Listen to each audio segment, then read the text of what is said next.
son institution à l'effort de guerre sanitaire. Mohamed Saleh Oupaye, Mohamed Lamine Diallo, Lancé Koulibaly.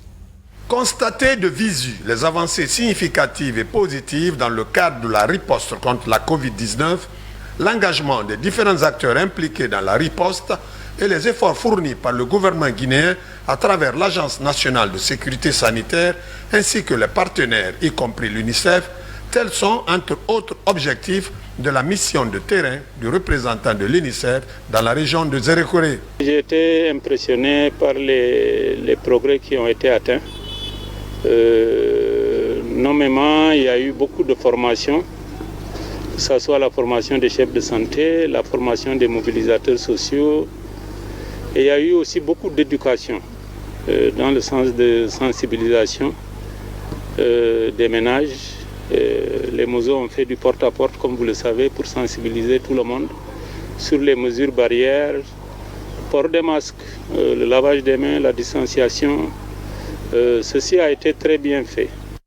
À Macenta et en Zérékoré, le représentant de l'UNICEF a eu des rencontres avec les autorités locales et les acteurs évoluant dans la santé avant de rendre visite au groupement féminin de confection des masques locaux. Le compte rendu de l'UNICEF là, je dois faire au moins, si je peux, j'ai des forces, je peux faire au moins 5 rouleaux. Depuis l'apparition de la maladie dans notre pays en mars dernier, l'UNICEF, en tant que partenaire technique et financier, a appuyé la composante mobilisation sociale et l'engagement communautaire dans la région de Zérékoré. Direction du Breka où une mission parlementaire était présente ce week-end. Il était question pour un premier temps d'intensifier la sensibilisation contre le coronavirus et ensuite visiter le chantier de Chinalco afin de formuler quelques recommandations allant dans le sens du respect des clauses du contrat. Robert Sidi Tolno était sur les pas des députés. Regardez.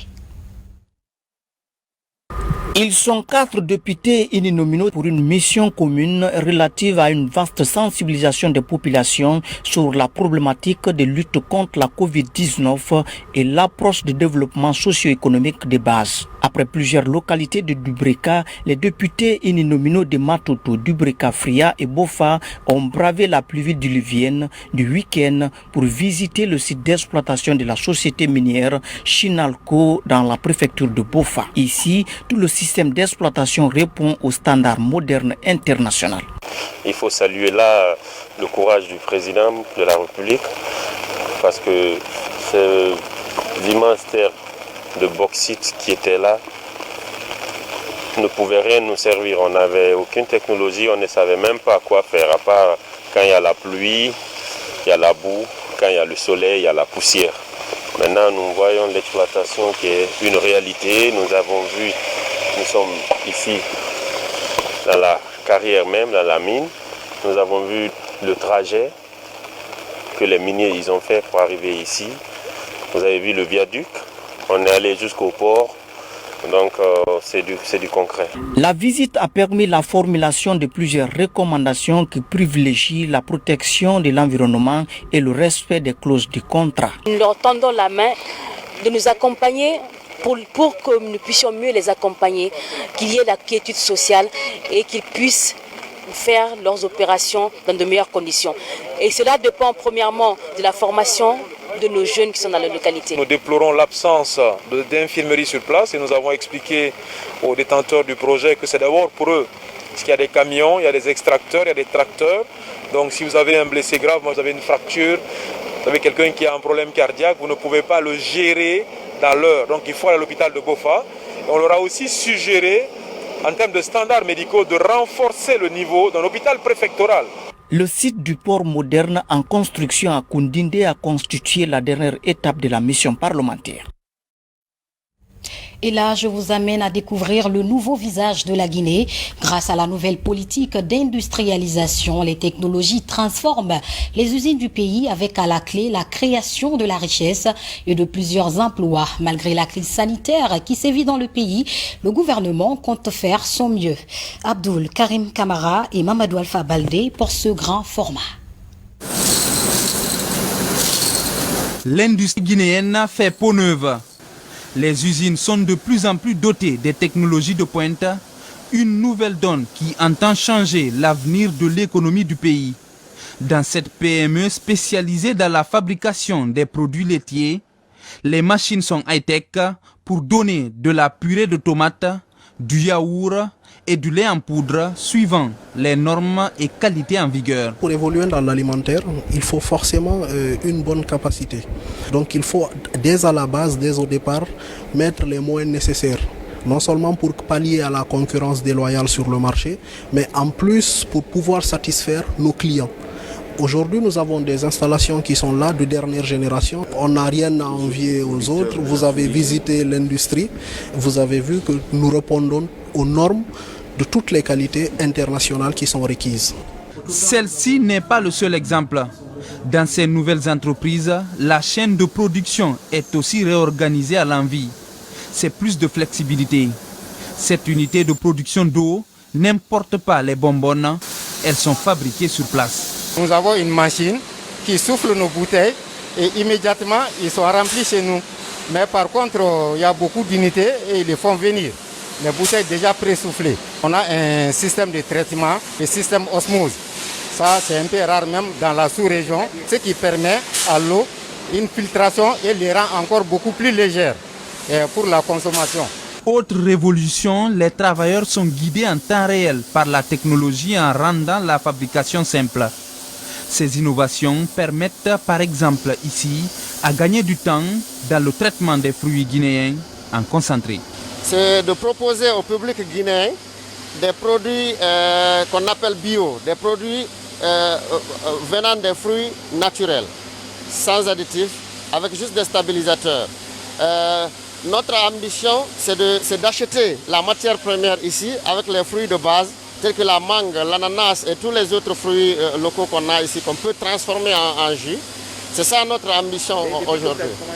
Si ces technologies sont synonymes de confort pour les travailleurs, elles font aussi gagner de l'argent.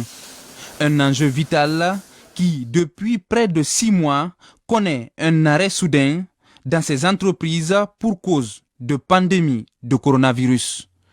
Bon, comme on le sait tous, c'est une pandémie mondiale et ça nous a touchés parce que nos ventes ont beaucoup baissé. Avant, on produisait, ça sortait beaucoup. Mais là, même les gens, ils ne consomment pas beaucoup.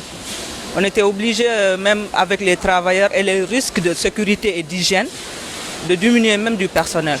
Il y a beaucoup de nos matières premières qui sont bloquées à l'étranger. Donc tout ça c'est dû à Covid. Tout ça est dû à Covid. Donc nous sommes impactés carrément par cette pandémie. Après la création d'un fonds d'appui aux entreprises par le chef de l'État, l'horizon se dégage pour les industriels.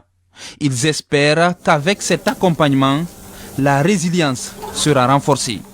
C'est salutaire, ça montre aussi que le chef de l'État aussi est soucieux des industries qui s'installent actuellement en Guinée. Ça nous réconforte beaucoup. On a entendu parler de ce fonds. J'espère que ce fonds fera le nécessaire par rapport à ceux qui sont nécessiteux. Je voudrais me féliciter que grâce à la clairvoyance du président de la République et à l'initiative d'industrialiser notre pays, que cela se traduise par un regain d'industrialisation de la Guinée qui, après la première vague d'industrie qu'elle a connue au lendemain de nos indépendances, avait marqué le pas dans le domaine de l'industrialisation. Aujourd'hui, on retrouve cet engouement qui permet de voir des Guinéens entreprendre des activités industrielles, créer des industries modernes dans notre pays. Dans leur plan de progression, ces opérateurs économiques sont animés d'une seule volonté, celle d'accompagner les initiatives du président de la République. Ils ont le ferme espoir que les dénominateurs de l'industrialisation et de la technologie en Guinée ont la force d'un pays qui rêve d'être le nouvel atelier de l'Afrique.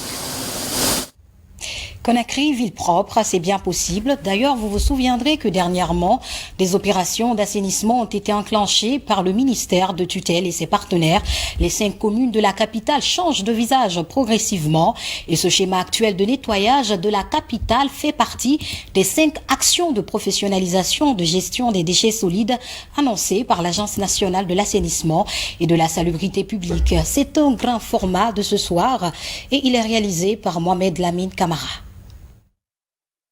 Après 3 mois de phase d'essai du nouveau système d'assainissement dans la commune de Kaloum, l'opérateur professionnel turc intensifie son champ d'action. Aujourd'hui, le projet touche toutes les communes de Conakry. Sur 4 ans de contrat, le pari pour cette entreprise est de débarrasser la capitale guinéenne des ordures. Pour l'instant, les zones d'intervention sont bien définies. De Kaloum jusqu'à dans les 4 autres communes, les petits bacs à ordures sont installés le long des artères. Nous sommes dans les axes principaux, donc sur l'autoroute Prince qui va jusqu'à Sophonia.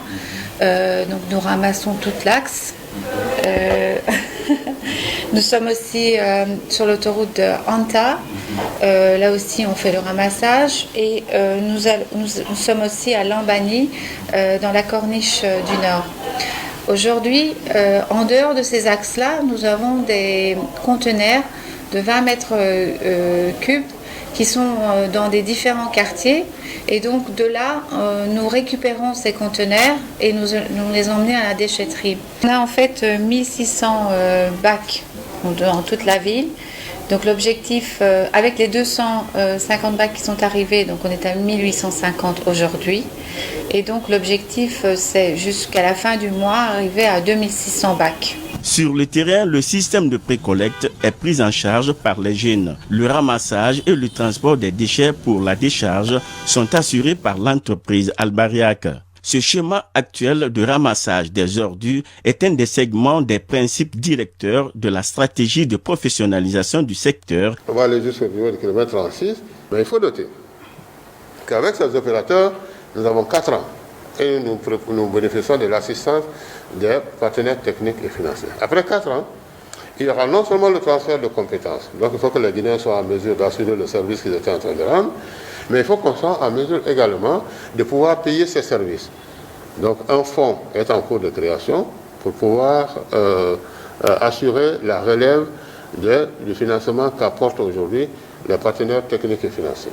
À travers le ramassage quotidien, les dépôts sauvages d'immondices disparaissent peu à peu le long des grandes artères publiques comme l'autoroute Fidel Castro. Dans les zones qui sont installées les poubelles publiques, certains citoyens s'habituent à leur utilisation. J'ai fait un très bon constat, mais il faut que ça soit continuel pour ne pas que ça soit un mouvement, un événement politique de passage. Parce qu'aujourd'hui, quand tu te lèves le matin, vous trouvez Kaloum sain, propre et il a un bon visage. C'est l'une des rares fois où un projet pratiquement réussi à 100%. Ça c'est à l'unanimité. Les populations de Conakry sont très contentes. Mais aussi, il faut lancer un appel à la population pour observer les règles d'hygiène. Ne pas jeter les ordures partout. Les poubelles sont à cet effet placées à des niveaux. Chacun peut garder même une peau d'orange à la prochaine poubelle. C'est comme ça. Il faut que ça soit culturel dans nos comportements. Avec le planning de travail des équipes de ramassage des ordures, ces poubelles sont vidées 3 fois par jour. Albariac aujourd'hui, à travers son entreprise Yezir Adamnar, elle participe à l'enlèvement des déchets au niveau des différents points de regroupement. Et pour cela, elle a recruté 500 travailleurs qui tournent également 24 heures sur 24. Et aujourd'hui, on est heureux de constater que depuis le 4 mars, cette entreprise prend en charge toutes les activités de collecte, de balayage des rues et de transfert des déchets au niveau de la décharge de la minière. Avec ce projet d'assainissement urbain, le gouvernement entend encourager le civisme des Conakrykas. Malgré tous ces efforts, il y a encore de mauvais élèves dans les communes. À Ratouma, par exemple, le long de la route Le Prince, des dépotoirs fantômes existent encore. On va utiliser la radio, la télévision, toute la presse en ligne. On va sensibiliser tout le monde pour que le moment où l'ANSP va déporter ses activités au niveau de l'intérieur du pays, puisque là c'est prévu également l'année prochaine.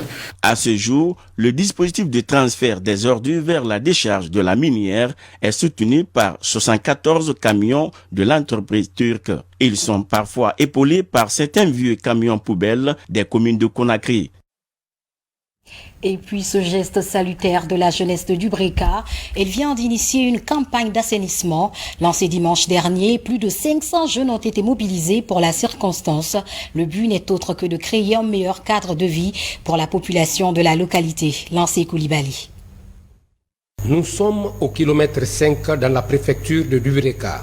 Sur l'artère principale reliant Conakry à Dubreka, plus de 500 jeunes sont mobilisés pour curer les caniveaux et débarrasser cette voie principale d'immondices en cette saison de grande pluie.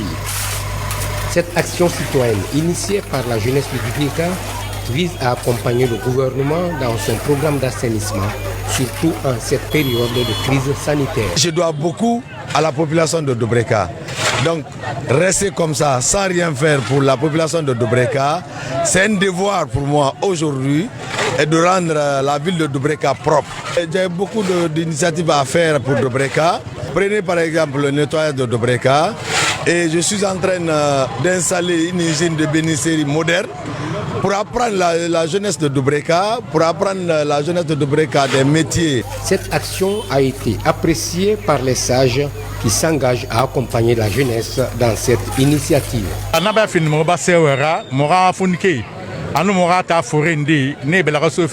Nous sommes contents de cette initiative de la jeunesse de Dubreka parce que quand l'eau n'a pas de passage, elle fait des dégâts. Nous saluons effectivement cette initiative de la jeunesse de Dubreka. Chacun doit jouer sa partition dans le développement de cette préfecture.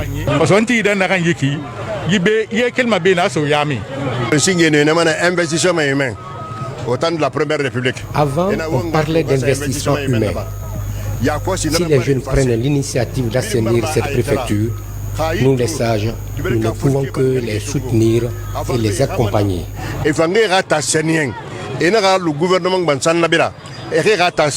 Cette opération est le départ d'une nouvelle campagne d'assainissement qui couvrira l'ensemble des quartiers de la préfecture de Dubreka.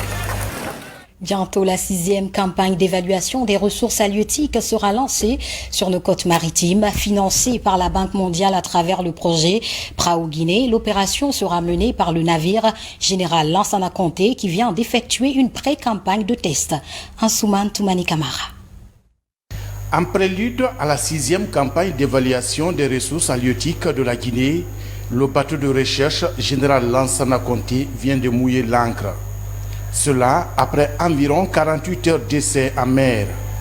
Dans cette opération, plusieurs paramètres techniques de la prochaine campagne ont été testés. Il faut reconnaître qu'on est satisfait. Le bateau a pu faire cette pré-campagne avec succès. Tous les appareils fonctionnent normalement, les filets, et on a eu aussi la chance de pêcher quelques espèces. C'est la 5e campagne. Et nous allons vers la 6e campagne que nous réalisons grâce au financement de la Banque mondiale. Le Centre national des sciences halieutiques de Boussoura bénéficie de l'accompagnement financier du programme régional des pêches en Afrique de l'Ouest, Prao-Guinée. Cette 6e campagne vise à poursuivre les recherches halieutiques pour déterminer la quantité et les différentes espèces de poissons présentes dans la zone économique exclusive de la Guinée. Ce sont ces campagnes-là, les données de ces campagnes, qui permettent d'élaborer le plan d'aménagement et de gestion de nos pêcheries. Donc c'est le fondement même de la gestion des ressources. Le bateau de recherche halieutique Général Lansana Conté, fruit de la coopération japonaise, est à ce jour l'unique navire scientifique opérationnel dans la sous-région ouest africaine. Outre sa mission d'évaluation des ressources marines, le navire scientifique est aussi pourvoyeur de devises. Cela à cause de ses nombreuses prestations sur le continent africain. Toutefois, après 18 ans de service, ce navire éprouve aujourd'hui un besoin urgent d'entretien complet. Et 2 coopérants militaires français ont été élevés au grade d'officier de l'Ordre national de la République de Guinée. Cette distinction honorifique fait suite aux nombreux services rendus à la nation guinéenne durant 3 ans. La remise s'est déroulée dans l'enceinte du ministère de la Défense nationale. Lieutenant Foudi Aboubakar Bangora est notre correspondant de la presse militaire. Ces distinctions honorifiques sont décernées au capitaine de vaisseau Michel Sankou et à l'adjudant-chef Ramual Jirel Potin. Ces 2 coopérants militaires français quittent la Guinée après 3 ans de loyaux services rendus à la nation guinéenne. En vertu des pouvoirs qui nous sont conférés, nous vous faisons officier de l'ordre national du mérite de la République de Guinée. Durant leur mission en Guinée, ces deux coopérants ont su accomplir leurs tâches militaires avec courage et sincérité. Au-delà de la reconnaissance individuelle, ces distinctions illustrent parfaitement le partenariat stratégique qui lie la France à la Guinée et met en exergue une relation bilatérale de défense très dense et empreinte d'une grande confiance. Au nom de Monsieur le ministre d'État, chargé des affaires présidentielles, ministre de la Défense nationale, je voudrais chaleureusement féliciter les heureux récipiendaires pour leur décoration bien méritée, expression de la reconnaissance des efforts louables qu'ils n'ont cessé de déployer dans notre pays. La France et la Guinée entretiennent des relations militaires. Ces relations sont basées sur le respect et la confiance mutuelle. Et disons que récemment, le président de la République, professeur Alpha Condé, s'est rendu à Fria pour inaugurer quelques infrastructures de développement réalisées par l'ANAFIC à la commune urbaine. Ces ouvrages font aujourd'hui la fierté des populations. Pour donc aider l'État à développer la localité, des jeunes ont décidé de prendre le relais. Alia Kamara. L'État guinéen a grandement investi sur la préfecture de Fria. En 2019, plusieurs infrastructures de développement entièrement financées par l'ANAFIC sont lancées. Quelques-uns de ces ouvrages, notamment des écoles, sont réalisés dans la commune urbaine. Une implication directe du président de la République, saluée par les autorités communales. Quand je prends le programme ANAFIC est un programme sublime du président de la République. Ça, il faut le reconnaître. C'est ce programme qui permet le développement tout azimut de toutes les communes de la République de Guinée. Vous en souviendrez, il y a quelques mois, il était avec nous pour renouveler les réalisations de ce programme. Donc, j'ose dire que le gouvernement déjà a fait l'essentiel à travers ANAFIC. À ces efforts de l'État vient s'ajouter l'engagement de la jeunesse locale pour relever le défi du développement communautaire. Plusieurs centaines de jeunes réunis en association ont décidé d'entendre le cri de cœur des femmes. Ils ont assaini le marché central et réalisé des hangars. Nous sommes très contentes, nous les femmes qui évoluons dans le fumage de poissons. Nos jeunes, nos fils nous ont demandé de leur exprimer nos besoins. À travers ce geste, ils viennent continuer les efforts de l'État. Nous allons prier pour eux.